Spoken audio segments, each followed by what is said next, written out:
श्रीगुरुवे नमः। अज्ञानमोहान्तमोपहाभ्यां विवेकवैराग्यनिधिप्रदाभ्यां विश्वेशतत्त्वं प्रतिबोधिकाभ्यां नमो नमः श्रीगुरुपादुकाभ्याम्। ओम शांति शांति शांति। प्रणाम भगवान।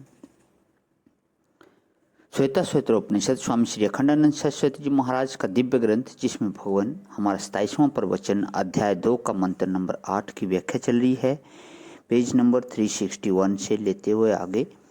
तो प्रतरेत विद्वान स्त्रोतांशी स्वार्णी भयावहानी, इसकी व्याख्या जो चलनी थी हमारी, इसको लेते हुए आगे। यह समझदारी का काम है। एक आदमी सीढ़ी पर से उतर रहा था और एक रस्सी लगी हुई थी उसके ऊपर, पर वह रस्सी जरा गंदी थी। तो जब वह उतरने लगा तब सीढ़ी पर से उसका पांव फिसल गया और वह गिरने लगा। तो एक ने कहा कि यह रस्सी पकड़ लो। बोला, ना ना ना, यह गंदी है, यह हम नहीं पकड़ेंगे। अरे गंदी भी थी तो पकड़ लेते तो गिरने से तो बच जाते ना। बोला, वाह, मैं भला यह रस्सी पकड़ूं। अब गिर पड़े। अब बताओ भला, कोई कुएं में गिरा हो और कोई रस्सी पकड़ावे कि इसको पकड़ कर निकल आओ, और वह कहे कि नहीं, रेशम की लाओ, तब पकड़ेंगे और तब निकलेंगे। यह सन की रस्सी हम पकड़ने वाले नहीं हैं, तो कुएं में ही रहेगा ना। इसी प्रकार महाराज, यह स्त्रोतांशी स्वार्णी भयावहानी, बड़े बड़े भयंकर सोते बह रहे हैं। स्त्रोतांशी माने स्त्रोत, इसको भी ठीक ठीक समझना। एक स्रोत माने मन को बहने के लिए आंख का खुला है, रूप के गड्ढे में जाए।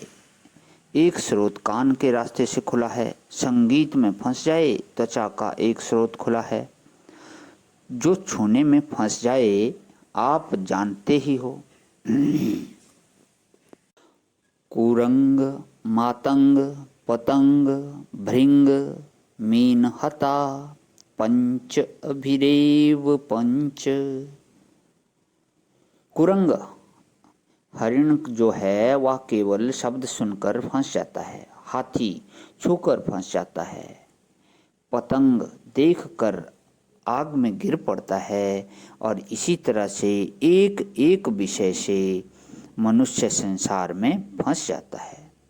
और मनुष्य के लिए तो 5-5 सोते बह रहे हैं, बड़े भयंकर रूप में बह रहे हैं। आप लोग कभी मध्य प्रदेश के भेड़ा घाट या कभी किसी भी झरने पर गए हों तो ध्यान करो कि जहाँ से झरना गिर रहा है वहाँ ऊपर यदि कोई स्नान कर रहा हो, अब ऊपर तो दिखता है कि बहुत बढ़िया झरना बह रहा है, पर थोड़ा सा भी असावधान यदि हो जाएं तो वह ले जाकर तुरंत हमें गड्ढे में डाल देगा। तो ये 5-5 स्रोते शरीर में खुले हुए हैं, जीभ के, नाक के, आँख के, कान के, त्वचा के। इन्हीं में से मन जो है सो बह रहा है। कुछ ऊपर की ओर हैं, कुछ नीचे की ओर हैं, पर हैं ये सब स्रोत।